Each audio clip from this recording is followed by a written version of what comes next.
मैं ये समझना चाहती हूँ कि जैसे बीजेपी एक बड़ी पार्टी है, बड़ा टारगेट अपने लिए रखा है, लेकिन साउथ में खास तौर पर हमने देखा कि छोटी छोटी पार्टियों के साथ जो वहाँ के क्षेत्रीय दल हैं उनके साथ गठबंधन करने से कोई गुरेज नहीं किया, उनको प्रायोरिटी पे रखने से कोई गुरेज नहीं किया।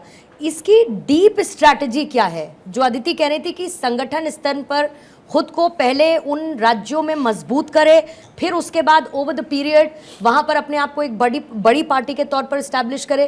क्या ये डीप स्ट्रैटेजी है कि चलो कुछ नहीं, एक वोट परसेंटेज में बढ़ोतरी हो, सीटें भले ही ना आए लेकिन हम वहां स्टैब्लिश हो सके कम से कम? देखिए, ये स्ट्रैटेजी अगर आप देखें तो संघ परिवार ने आज से नहीं बल्कि पिछले 100 साल से इस स्ट्रैटेजी पर लगातार काम किया है और ये एक बहुत ही सुनिश्चित तरीका है किसी भी आइडियोलॉजी को प्रोपेगेट करने के लिए।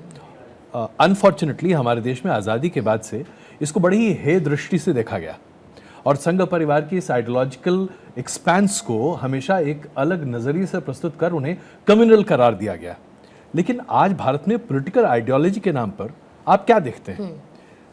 एक लेफ्ट वेलफेयरिस्ट थॉट प्रोसेस जो कि इम्पोर्टेड था, जो कभी भारत का हिस्सा रहा ही नहीं। भारत कभी भी लेफ्ट ओरिएंटेड नहीं रहा है। हमारी संस्कृति अगर आप उठाकर देख लें, गुलामी के पहले अलग थी, आज़ादी के बाद एक इम्पोर्टेड वेलफेयर मैकेनिज्म पर आप काम कर रहे थे जो कि कॉन्सेप्ट यूरोपियन था। भारत में उसको लागू कर पाना अपने आप में बहुत मुश्किल है, इसलिए उसकी एक्सेप्टेबिलिटी नहीं हो। देखिए धीरे धीरे वो खत्म होती जा रही है। अल्टीमेटली आपको अपनी एथनिसिटी, अपने कोर, अपने कन्वेंशंस, अपने ट्रेडिशंस पर वापस आना पड़ेगा और यही चीज़ संघ परिवार लगातार प्रोपेगेट करने की कोशिश कर रहा था। तो संघ परिवार का एक अपना रोल है, let's not get into that. आप पार्टी के तौर पे बात करते हैं, भारतीय जनता पार्टी, चाहे आप बंगाल की बात करें, असम की बात करें, पूरे नॉर्थ ईस्ट की बात करें या फिर दक्षिण भारत की बात करें, यहाँ से एक तरह से नादारद रही, एक हिंदी पट्टी की पार्टी के तौर पर स्थापित रही। और वो इसलिए क्योंकि नेचुरली उनका मूल हिंदी है। आप इन्हीं जगहों पर ज़्यादा बेहतर तरीके से अपना प्रदर्शन सामने रख सकते हैं। लेकिन आज जब आप केरल की तरफ देखते हैं, वहाँ पर समस्याएं अलग हैं। वहाँ पर आपके पास हिंदू आबादी बड़ी है, लेकिन वो आपको जब नॉर्थ इंडियन पर्सपेक्टिव से देखती है और आपकी एक्सेप्टेबिलिटी को डिनाई करती है, वहाँ पर पार्टी को काम करके अपनी इकोनॉमिक पॉलिसीज और बाकी पॉलिसीज को लेकर सामने आना पड़ रहा है। भारतीय जनता पार्टी एक पॉलिटिकल पार्टी है, so everything matters here is numbers. राजनीति में जब आप चुनाव लड़ रहे हैं तो आपके लिए नंबर्स महत्वपूर्ण हैं। आपका वोट परसेंटेज बहुत मायने नहीं रखता। देखिए, हम 52 सीट पाकर कांग्रेस पार्टी ने 19 करोड़ मतदाताओं का मत हासिल किया, लेकिन सीटें मिली 52। This is what matters. और अजय जी, वोट प्रतिशत भी बड़े धैर्य के साथ, जिस तरह से बंगाल में भारतीय जनता पार्टी ने लगातार अपनी स्ट्रेटजी बना के वो लगी रही, वहाँ भी 200 पार लोग कहते हैं कि 200 पार नहीं किया, लेकिन हम तो कहते हैं कि 2 से 70 तक पहुंच गए ना। आप इसको देखें ना, नंबर ऑफ सीट्स, कन्वर्जन, तो वो धीरे धीरे शुक्ला जी इस पे ज्यादा बेहतर बता सकते हैं। लेकिन आप सोचिए, जिस पार्टी का नाम लेवा नहीं था, वहां पर विधानसभा में आप 60 से 66 सीट जीत जाते हैं, 77 सीट जाते हैं, और उसके बाद आप 18 लोकसभा की सीट जाते हैं। ये कोई मजाक थोड़ी है। अच्छा, एक और इसमें बात शुक्ला जी ऐड ऑन कीजिएगा कि क्या एक जो बड़ी परीक्षा साउथ को लेकर बीजेपी की थी, क्योंकि अब फर्स्ट फेज हो गया, सेकंड फेज हो गया, कर्नाटक एक बचा है, थर्ड फेज में एक वो बचेगा, उसकी कुछ सीटें बचेंगी, लेकिन क्योंकि साउथ एक बड़ा चैलेंज, और हमने देखा किस तरीके से प्रधानमंत्री मोदी, मुझे याद है विधानसभा चुनावों के नतीजे आए थे सर, और उसी दिन प्रधानमंत्री मौजूद थे साउथ में, अपने चुनाव प्रचार में उन्होंने तेजी ला दी थी। मतलब उनका होमवर्क तभी से शुरू हो गया था। तमिल संगमम का आयोजन उससे पहले हमने देखा। ये बड़ी परीक्षा में बीजेपी को कितने नंबर मतलब आप देंगे? अगर मैं वैसे आपसे प्रिसाइसली पूछूं तो आपको लगता है कि पास होने के बहुत नज़दीक है या डिस्टिंक्शन मार्क्स लाने की तरफ आगे बढ़ रही है, कम से कम ये सेकंड फेज खत्म होने के साथ, स्पेसिफिकली साउथ? हम कर्नाटक को अलग कर दें क्योंकि कर्नाटक में मैक्सिमम पा चुकी है भाजपा, राइट। तो हम तेलंगाना, आंध्र प्रदेश और तमिलनाडु पे बात करें। केरल भी अभी हम बाहर करके चलेंगे क्योंकि केरल में एक संघर्ष की स्थितियाँ हैं भाजपा की। ये 3 राज्य ऐसे हैं जहाँ उसका खाता खुल चुका है, देसी भाषा में कहें तो खाता खुल चुका है। तेलंगाना में मुझे लगता है 4 सीट वो पा चुकी है। इस बार वहाँ लड़ाई जो है भाजपा और कांग्रेस के बीच में है, बीआरएस बाहर चली गई है। यदि भारतीय जनता पार्टी वहाँ पे आमने सामने की लड़ाई में आ गई है तो 4 सीट तो पुरानी बचा रही है आमने सामने की लड़ाई में, यानी अब उसे यदि 1 सीट भी बढ़ता है तो गेन करेगी वो। ये तो तेलंगाना हो गया। आंध्र प्रदेश की पॉलिटिक्स में जब भी टीडीपी और भारतीय जनता पार्टी मिल के लड़े हैं, दोनों को फायदा हुआ है, एक को नहीं, दोनों को। और इस बार थोड़ा सा समझौते में गड़बड़ी ये हुई कि जो भारतीय जनता पार्टी की सीटें हैं वो देने में हिचक किया है टीडीपी ने, लेकिन जो सीटें भी भारतीय जनता पार्टी को मिली है समझौते के तहत, वहाँ भारतीय जनता पार्टी बहुत अच्छे तरीके से चुनाव लड़ रही, मजबूत कैंडिडेट दिया है उन्होंने। तो आंध्र प्रदेश में भी हमें लगता है, जो अभी का आकलन है, परिणाम क्या होगा मैं नहीं जानता, कम से कम 2 सीटें उसकी आएंगी।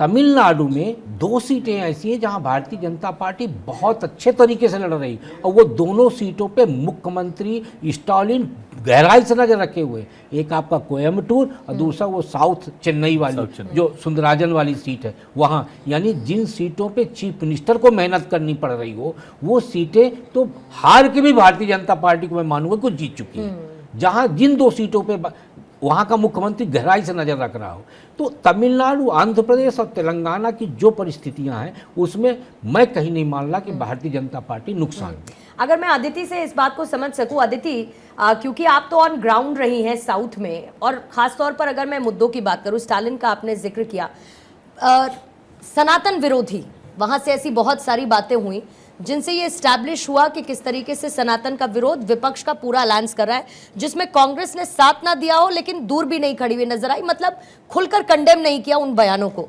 दूसरी तरफ जितने लोगों ने कांग्रेस की पार्टी छोड़ी उन्होंने खुद कांग्रेस पर सनातन विरोधी होने का नारा लगाया। हिंदी बेल्ट की राजनीति और साउथ की, दक्षिण की राजनीति अलग अलग मुद्दों पर निर्भर करती है। क्या मंदिर, राम मंदिर, सनातन जैसे मुद्दे वहां की जनता के मन में हैं, उनको इम्पैक्ट करते हैं, या वहां की पॉलिटिक्स को एक बहुत अलग तरीके से देखने की जरूरत है? ग्राउंड पर क्या है वहां? मेरा एक सवाल अजय सर से है जो मैं बाद में पूछूंगी, क्योंकि मैं कई गांव में गई तो काफ़ी कुछ निकल कर आया, तो मेरा सवाल है वो मैं बाद में पूछूंगी। आपने एक बहुत इंपॉर्टेंट सवाल पूछा है कि दक्षिण और जो उत्तर की बात है, ये बहुत कमाल की बात है।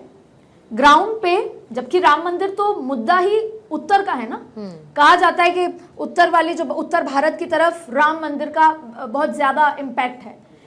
इस बार जब ग्राउंड पे गए तो मुझे ऐसा महसूस हुआ, मैं कम से कम कर्नाटक, तमिलनाडु, हर जगह होके आई, राम के नाम पर नरेंद्र मोदी ने ऑलमोस्ट तमिलनाडु के, केरल के हर घर में दस्तक दे दी है। सब पहचानने लगे हैं, और ये भी हुआ है कि राम के नाम पर साउथ से, दक्षिण से Narendra Modi as an individual, as a prime minister, as a politician close आए हैं। वहीं उत्तर में इंपैक्ट बहुत था, लेकिन जैसे ही प्राण प्रतिष्ठा हो गई 22 जनवरी को, तो 22 फरवरी तक वो मुद्दा खत्म हुआ। एक बार फिर 18 तारीख को जब रामनवमी थी तो वो मुद्दा फिर आया, लेकिन कल भी मैं जोधपुर गई, राम मंदिर का जिक्र नहीं था, लोकल मुद्दों का जिक्र था। तो राम मंदिर का इंपैक्ट पटल पर, मन मस्तिष्क पर इस बार साउथ इंडिया में ज्यादा है। और एक और बात, साउथ इंडिया में लोकल मुद्दे हैं, इस बार उत्तर में भी हैं, लेकिन साउथ इंडिया में भाषा का मुद्दा था, प्रधानमंत्री मोदी ने उसे खत्म कर दिया। कई बार अपने बयानों में और मैनिफेस्टो में उन्होंने तमिल भाषा का जिक्र किया, उसको सम्मानित किया। तो उन्होंने हर दीवार को तोड़ने की कोशिश की है। वोट परसेंटेज बढ़ेगा, कन्वर्ट सीटों में होता है नहीं होता, हालांकि ये भारतीय जनता पार्टी को तो टारगेट और उससे मतलब होता है, लेकिन स्टिल दक्षिण को राम के नाम पर प्रधानमंत्री ने खुद से क्लोज लाने का पूरा काम किया है इस बार। अब अजय सर, मेरा एक सवाल आपसे ये है, मध्य प्रदेश, छत्तीसगढ़, राजस्थान में चुनाव हुए और बम्पर जीत हासिल हुई, जिसको एक बहुत बड़ा ब्रह्मास्त्र परसेप्शन के लिहाज से भारतीय जनता पार्टी की ताकत माना जा रहा था। फर्स्ट फेज के चुनाव से पहले मैं छत्तीसगढ़, मध्य प्रदेश गई, और फर्स्ट फेज के चुनाव के बाद मैं राजस्थान आई। यहाँ के गांव में अलग अलग जातियों से मिली, और जाति वाले अलग अलग लोगों का एक मानना है जो ये डायरेक्टली बताता है कि वोटिंग परसेंटेज कम क्यों है।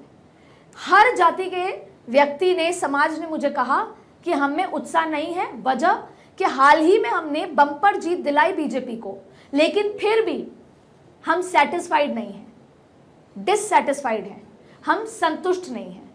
तीनों राज्य की बात है, कैसे देखते हैं आप इसे? अदिति, बहुत ही मुश्किल सवाल है, लेकिन इससे पहले कि मैं आपके इस सवाल का जवाब दूं, अभी जो हम राम का जिक्र कर रहे थे उस पर एक छोटा सा ऑब्जर्वेशन है। मैं 15 साल का था जब पहली बार मेरे पिताजी ने मुझे कुछ पैसे दिया और कहा कि देश घूम के आओ, और मुझसे बस ये कहा गया कि आपको सिर्फ रोज़ दिन फ़ोन करके बता देना है कि आप कहाँ हो। और मैं सबसे पहले पटना में रहता था तो टिकट कटाया और बनारस पहुंचा, क्योंकि बनारस से एक जुड़ाव बचपन से था, हम लोग जाते रहे। बनारस में मैंने पाया कि वहाँ पे बंगाली टोला था, वहाँ तमिल टोला था, तेलुगु टोला है। देखिए, अलग अलग समुदाय के अलग अलग टोले हैं, लेकिन सबसे ज़्यादा वहाँ पर आप अगर रिलीजियस टूरिस्ट की बात करेंगे तो दक्षिण भारत से लोग आते हैं काशी में। और सिर्फ काशी नहीं आते हैं, अयोध्या में भी जब आप जाते हैं तो वहाँ पर भी आपको दक्षिण भारत से आने वाले लोगों की संख्या बहुत है, बंगाल से आने वाले लोगों की संख्या बहुत है। इन सभी समाज में, इन सभी सोसाइटीज़ में राम का एक अलग स्थान है और इसको हम डिनाई नहीं कर सकते। अनफॉर्चुनेटली हम सिर्फ मानते हैं कि राम जो है वो यूपी, बिहार और गुजरात, राजस्थान के खाती हैं। ऐसा कुछ नहीं है।